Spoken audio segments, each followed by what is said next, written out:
All right, so Henrietta Hall Shuck, you can turn this over, the page 6 of your handout there, is the granite slab which marks her grave is engraved with this.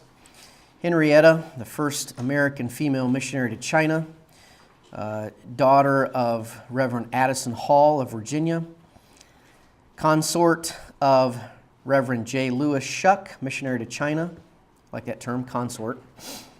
Sent from the American Baptist Board of Foreign Missions. She was born October 28th, 1817, married September 8th, 1835, arrived in China September 1836.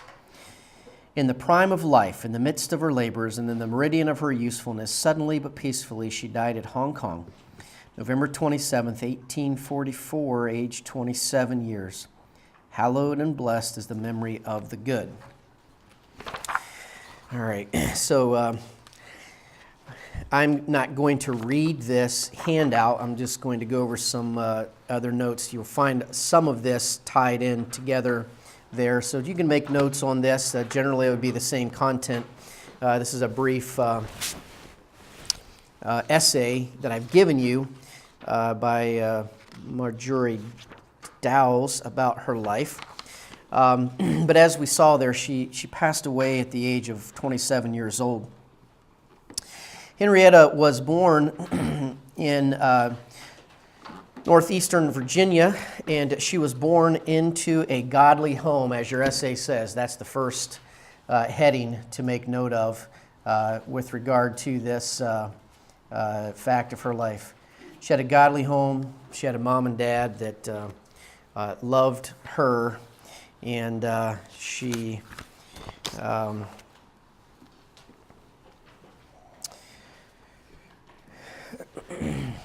had the home of a dad is an interesting story.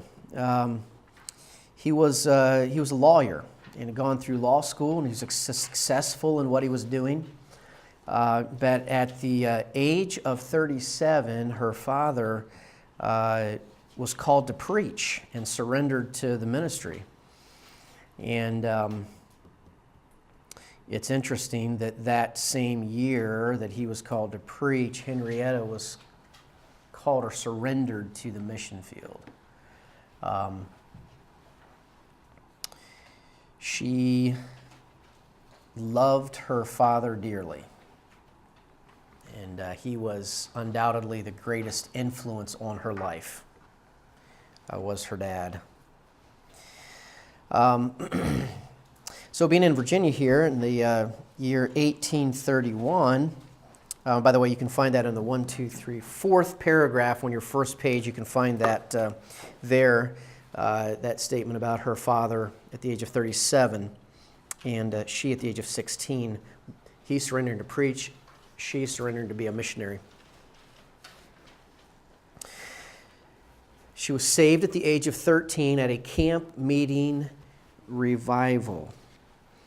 And soon after that, she was baptized by probably the second greatest influence of her life, a pastor by the name of J.B. Jeter. That's a name, Lord willing, we'll have time to talk about here in this class. J.B. Jeter, Jeter. He would become the pastor of the First Baptist Church of Richmond. And had that church stayed true and done its job to this day, Pastor Boots would not have been here. Needing to start a church in Richmond. I'm kind of joking, we always need new churches, but J.B. Jeter was from Richmond and had a very successful pastorate there at the First Baptist Church. At the time, though, he was pastoring a different church. J.B. Jeter had visited the Hall house when Henrietta was young and taken little Henrietta on his knee and told her about Jesus. It's interesting that after her death, it was Pastor J.B. Jeter that would write her biography. He was so moved by her life and by his memories of her when she was a young child. She had quite a mission spirit, Henrietta did.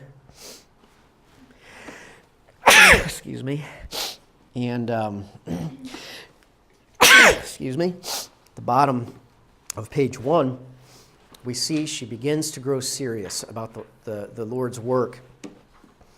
When in the second sentence there at the bottom of page 1, in her journal entry, she notes, "I am too much inclined to be merry." So what happened at the age of 13, her father sent her to a all-girls school. Sometimes these schools were called seminaries. But this is a preparatory school in Fredericksburg, Virginia. She goes there at age 13 and does very well. And the challenge that one of her teachers gave to her at that school stuck with her. It's the bottom page 1. This is the challenging question that her teacher presented to her. Her teacher wrote on the board, "Where shall I be 100 years hence?" And she invited her pupils to answer that. Well, she grew. She met according to our second paragraph, page 2, a handsome young theological student named J. Lewis Shuck. And it was either at the age of 16 or 17, I've read both ways, her and this young theological student were married she was age 17. He was a little bit older. But here's the heart of the man that she married. There in the middle of that second paragraph, mutual attraction and interest led to their union, a marriage made in heaven. Lewis Shuck had set his heart upon work in the foreign mission field. At a certain missionary meeting, much enthusiasm was aroused and an appeal to those present to give all they could produce. Produced a good collection of silver and gold, but one note was given in the offering. And that note said, what was given was myself, J. Lewis Shuck. That offer was accepted, and Lewis proposed that Henrietta should accompany him as his wife. And both Addison Hall and his daughter, so Daddy Hall and daughter Henrietta, were so joined together by affection that this was a challenge for them. But in spite of their deep family affection, at the age of either 16 or 17, they recognized that the love of Christ was stronger than that. And so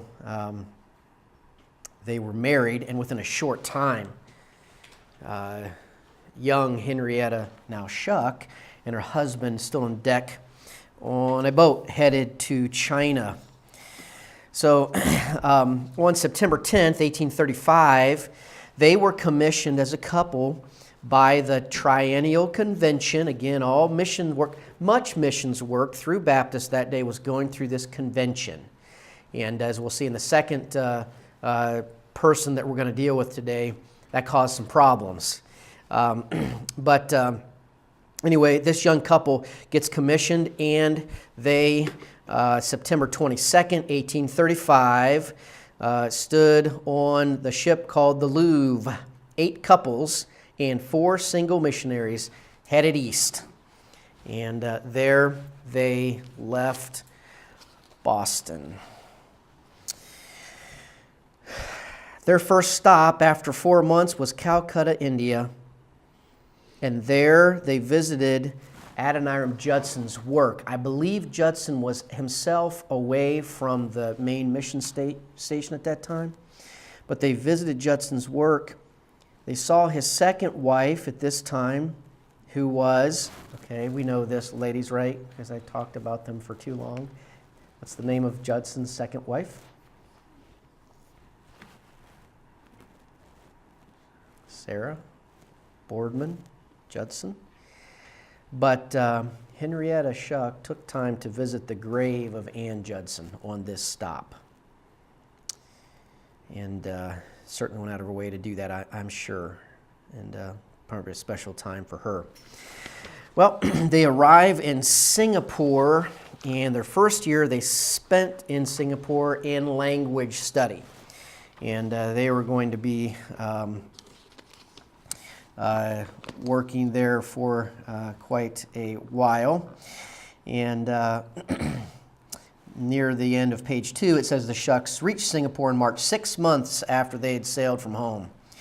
And there they started, it says, learning the Malay language, which is easily learned and widely spoken, first to get a language in their head and then to work on the more difficult Chinese language. Well, here in Singapore, Henrietta's first child was born and named Lewis Hall after Dad. So another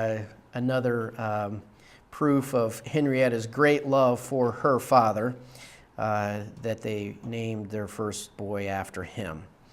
And then they continued on to their first mission area after some language study.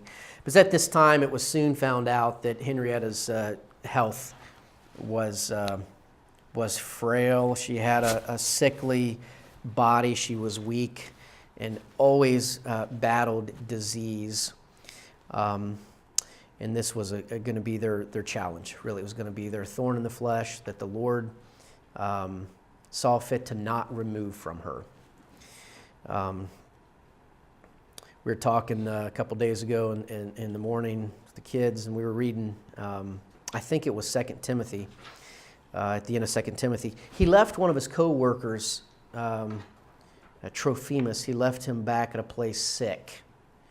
And which shows us that by that time, 2 Timothy's near the end of Paul's life, his gift of healing had ceased. Otherwise, if he had the miraculous, charismatic, continuing gift of healing, Trophimus would have been healed and would have been there beside him helping him. So when we see this healing, we have the apostolic sign gift of healing, Paul, Peter, and others. But those gifts ended, it ended before the death of Paul. And so we have the admonition, we can pray, James 5, we can pray, but the charismatic idea or even the Christian Science idea with regard to healing is a misinterpretation of the apostolic sign gifts. That makes sense? So here we have an example of someone who, if there were a miraculous gift of healing, she would have been a great candidate for it, for what she was going to do and what she wanted to do. 5 hours per day in language study. 5 hours per day in language study. That will wear you out. I've done that just 3 summers. Those are long days. I mean, you're just exhausted trying to get in a language like Chinese. What a challenge that was. So they arrived to their place there in China, where they're going to base out of for a time. And on January 21st, 1837, they got their first letter from America. And it was there's a problem with the internet there, and so the email was having problems getting through. So that's why it took so long. Once they got that problem corrected, the emails just came really rapidly. February 2nd, 1837, they saw their first convert baptized. And challenges began to hit. The Shucks had put their money in a bank, which went bankrupt. And so they are down to a situation with no money. And this forced Lewis to have to go and work for a newspaper. But that did not stop them. Soon after this, they continued their ministry. Mr. Shuck built the Queens Road Baptist Chapel He built a home for he and his wife and their son. He built a boys' school, and he preached 3 services on Sunday and 11 other services during the week. And though, despite the frailty of Henrietta and the fact that she bore 5 children, she considered it a privilege to suffer for God. She said this, quote, "It is a privilege to lie on a bed of pain and to feel such rapture." She loved children.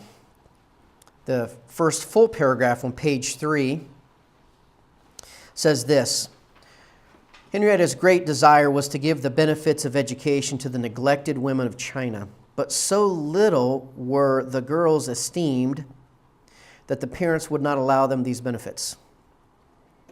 She found she could only get girls for a girls' school by accepting boys and insisting that the girls should be admitted with them. When the children were given to her, she demanded that they should stay with her till they were 21. So in other words, she is establishing really, in a sense, a boarding school for, she wanted to help the girls, but she couldn't get the girls without the boys. She wanted them to stay with her till they were 21, but after a few months, the relatives often took the children away. One girl who had shown promise was carried off, married to a worthless man who ill-treated her. Her feet were cruelly bound." Have you heard of that tradition that they had, binding up the feet? Because big feet were supposed to be, small feet were supposed to be preferred. Terribly painful for the girls to go through that. Her feet were cruelly bound so that her health suffered. And this girl was upbraided because she would not bow down to idols. And that's the heartbreak that Henrietta had to see happen in the lives of her young girl converts, that because of the system and the culture that they were involved with, often pushed them back into that horrible lifestyle. These were the appalling difficulties of educational work in a land whose regular education for women was unheard of. And so this was a challenge to get these little girls trained. Look at the next paragraph near the middle. The numbers in Henrietta's little school fluctuated greatly. At times, she only had 2 pupils. At other times, 8 or more. She had written the board asking for permission and funds to start a small school. As soon as this was known, she was offered 100 children, far more than she could take. But on her own initiative, with some help of the local, she began in a small way with about 8 pupils. And communication to and from the mission field was slow. And so much of what the Shucks were doing became to be criticized from the churches back home. And they wanted advice sometimes on what the next step would be to work with the school on, but communication was so slow they often just had to make their own decision with what the best choice was. And then word would go back to the states, and if the board didn't like what they did, they'd be criticized for something after the fact, after they'd already had to do it. And so this communication and misunderstanding has always been a problem and an issue with missionaries and their home bases. But even if you can imagine back then when communication was going through a board, one, secondly, the slowness of the communication, hurt feelings and misunderstandings were something they had to deal with, in addition to her raising her 5 own children, seeking to make a difference in the lives of these untaught Chinese ladies, and her constant pain, physical pain she had to deal with.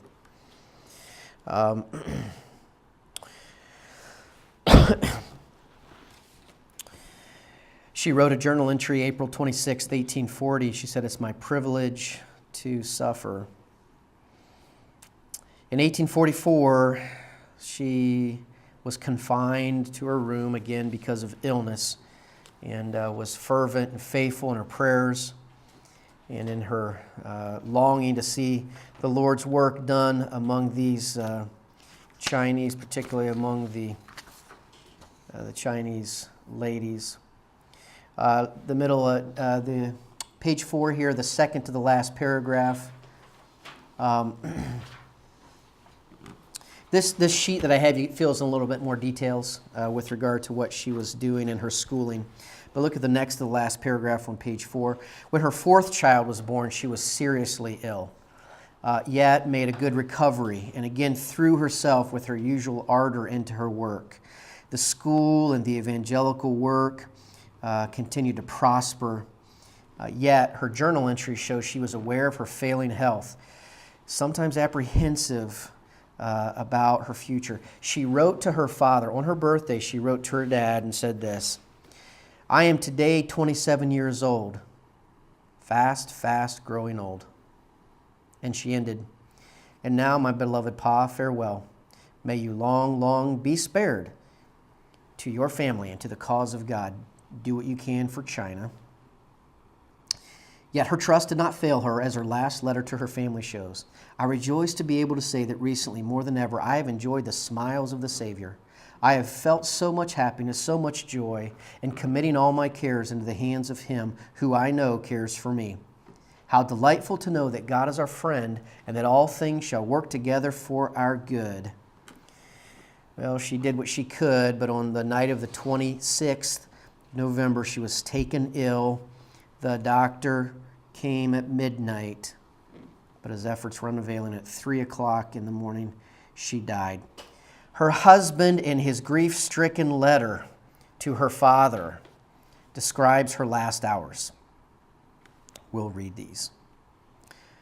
"Her mind was engaged in prayer to the last, and as there was scarcely a pain or struggle, but purely sinking and prostrations, she literally fell asleep in Jesus, yea, almost like Enoch, translated. For having walked with God, He took her in kindness to Himself, without the usual suffering and distress. She seems to have passed away like a glorious meteor, and her light still shineth." Let's look here at the fact, let's see here, the third paragraph there under the next heading. The third paragraph down starts like this. "Soon after her death, a book, Travels in China, compiled from her writings, was published. And her old friend, Dr. J.B. Jeter, collected some of her letters and journals in a book entitled Memoirs." I do believe that's available online as well. And then, in 1930, another book you might try to get, Dr. Thomas Dunaway wrote the story of Henrietta Hall Shuck and titled the book A Pioneer for Jesus. And he contrasted the difficulty of those days with the flourishing Chinese missions of his time. In 1930, of course, Hudson Taylor had been to China and established a China Inland Mission and really organized and coordinated missions work, again, on a not on a local church level, but in a wide-ranging way. And there was a system when the missionaries would go work for Hudson Taylor. It was laid out for them what they needed to do and how they'd learn the language, and mission stations had been built, and how they had a big plan. Henrietta and Lewis were pioneer missionaries in the challenging days. And even here, Dr. Thomas in 1930 talks about the contrast between the difficult days of the Shucks versus that.